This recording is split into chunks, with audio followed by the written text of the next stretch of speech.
I'm on a journey to become the most proficient music producer I can be, so I'm making every hip-hop subgenre.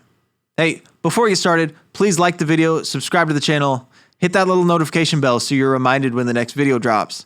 Really helps out the channel. If you like what we're doing, share with your friends. Comment down below if you want to see me do something different. Let's get into today's episode. Man, there's genres on this wheel that I'm excited to get to, and genres on this wheel that I'm like, I never want to see because I think they're going to be difficult or something. I don't know. It's all part of the fun. It's all part of the challenge, right? Like getting out of your comfort zone, making something new because you're trying to be a better producer, trying to tackle everything you can. The more you learn, the better you're going to be in the future. When some guy is like, oh yeah, I like this beat, but what if it had a twist of this? And I'm like, I don't know what that is. Or I could be like, I've got it because I know it, because I've done that before. That's why we're here. Let's go.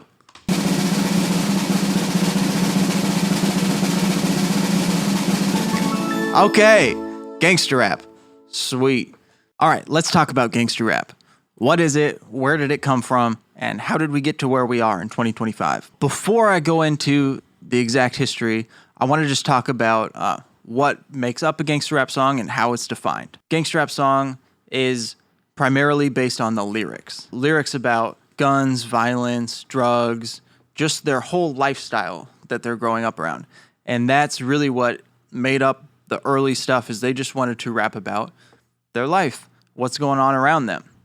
So let's go to 1985. In 1985, Schoolie D puts out what's considered the first gangster rap record, PSK. The sound of this record is super interesting to me because it's got a ton of reverb on the drums. It almost sounds like punk music to me. I mean, he's rapping, but there's this element of the way it's mixed, the way it's all dirty and reverby, just gives it this hardcore punk energy, which we're going to see a lot in these early years of gangster rap with NWA and other groups that were inspired by people like the Beastie Boys and Run DMC with their harder guitar-driven rap music. After that, we go to Ice-T in 1986 with 6 in the Morning. Ice-T had this song in mind. He had heard PSK, loved that flow that Schoolie D was using, and on a phone call with Schoolie D, plays him the song and says, hey, I want you to know I'm not trying to rip you off.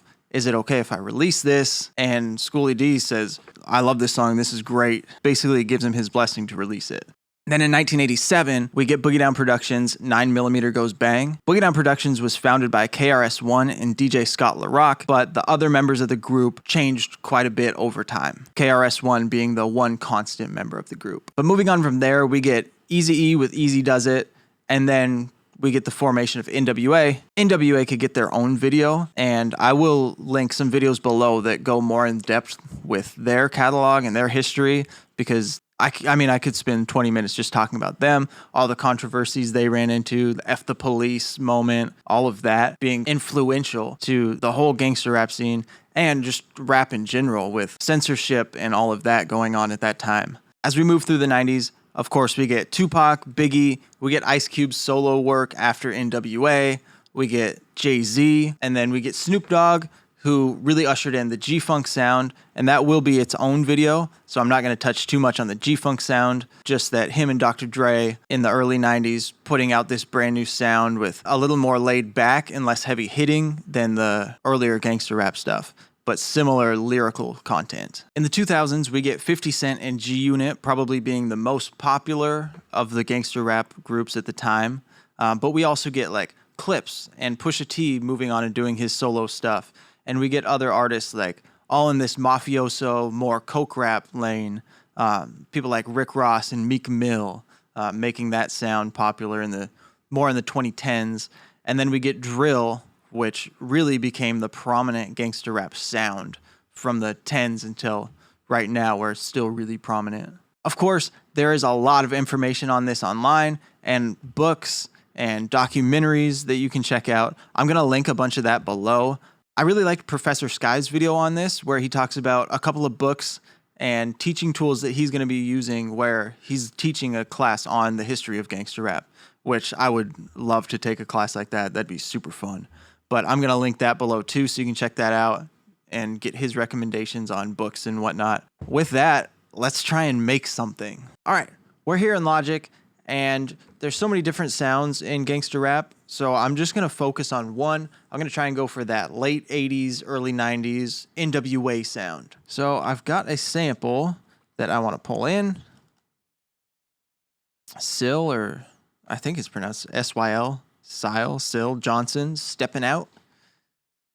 First thing I do when I pull this in, press Control X, and it'll bring up this window. So this is going to cut out any moment where there's no audio. So it's going to search zero crossing, and it's going to trim out all of those moments. So hit OK. The reason I do this is because it's going to find me that exact moment where the sample starts. I want the rest of this connected still, so I'm just going to hit Command J. It'll join it all back together, but I want to keep that where that's cut at the beginning. That's the downbeat, right? Then I can just drag that over. It eliminates having to search for that first downbeat and like slice it right at the correct moment.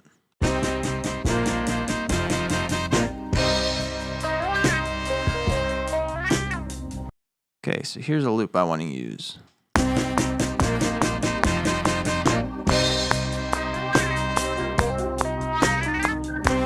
Yeah. Hey, I forgot to mention earlier, for this gangster rap video, I'm drinking iced tea.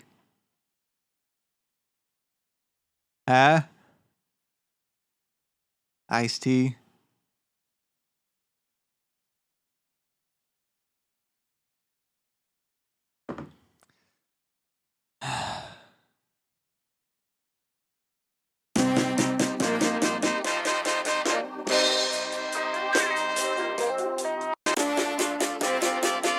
Maybe lower.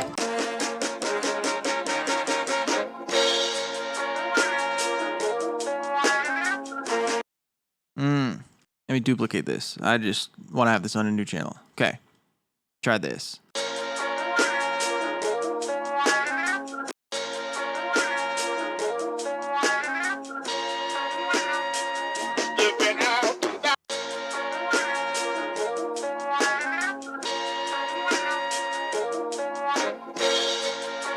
Oh, okay.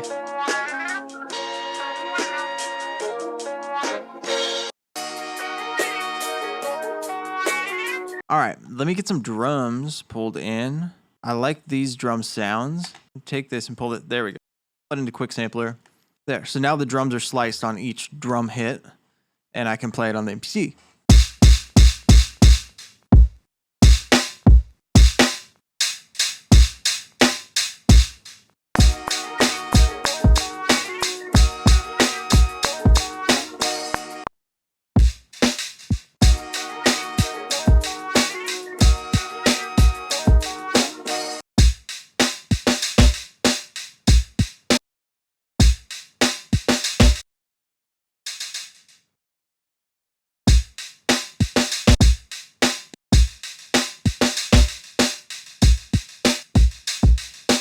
All right. So what I've got for the drums, I added some more hi-hat stuff in here. Added some accents in between.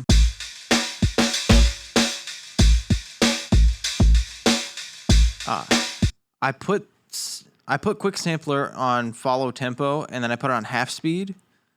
Because I cranked up the BPM from like, I don't remember, like 125 up to 192. So doing that, so if I didn't have this on half speed, it'd sound like this. Everything sounds really choppy because it's being sped up so much. So at half speed it's playing it a little slower, but it feels filled in.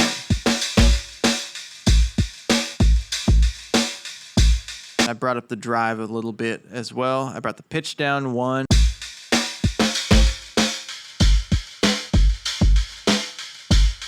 I kind of like that. Okay. I had this crazy idea. I grabbed this isolated guitars track from Back in Black because I want these hits at the beginning. I think I need to put guitar in this. It's kind of, I don't know, I really like that sound from this era with the guitars. This first chord is an E minor, or an E power chord. So I'm going to put the root note to E3.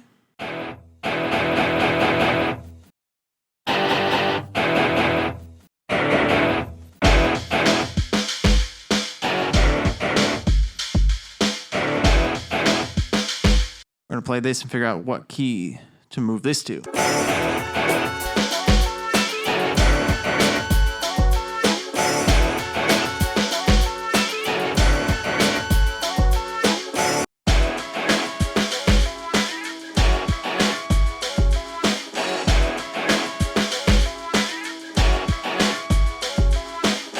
Okay, we're going to bring in another sample.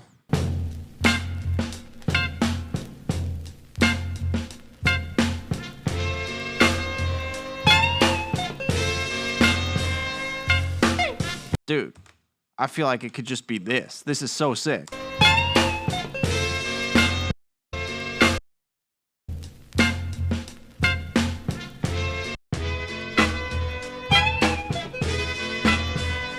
Oh, I love that guitar.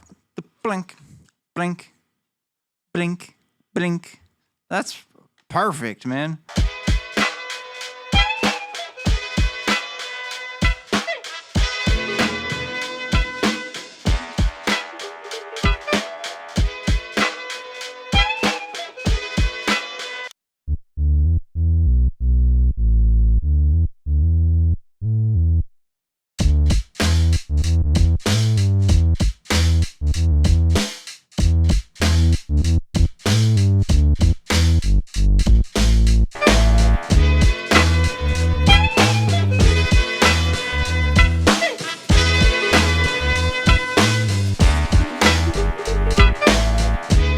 Okay. I'm starting to vibe with this now. Ooh, I'm coming up with something.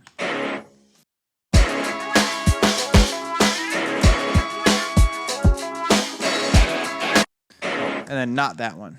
Yeah. How's that sound?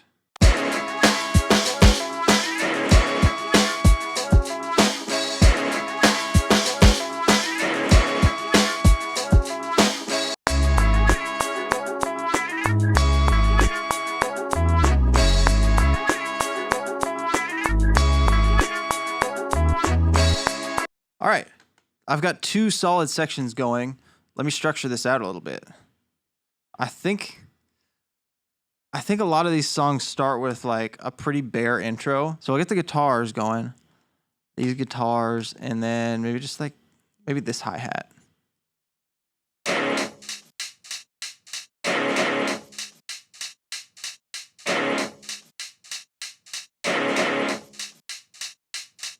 Yeah, this is what it would sound like if I was scratching. Ready?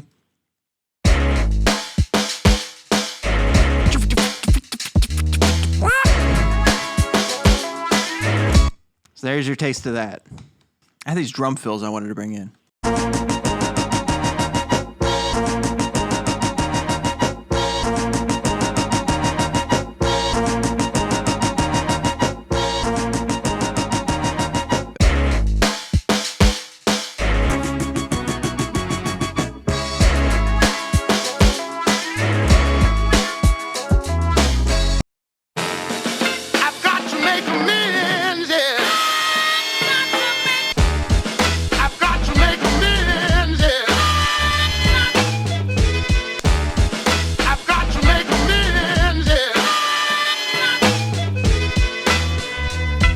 All right, I'm feeling like I've pretty much got a finished beat.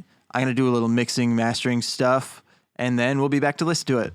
Well, today's episode was a lot of fun. I really enjoyed digging into the history and the origins of gangster rap, learning more about that. I already knew a bit, but just getting more familiar with it, learning new stuff is always really cool. And that's kind of the point of this series, is that not only am I getting better at producing on each one, I'm getting to learn stuff too. Let me know in the comments down below if I successfully made a late 80s gangster rap beat or if I totally failed. Let's listen to it.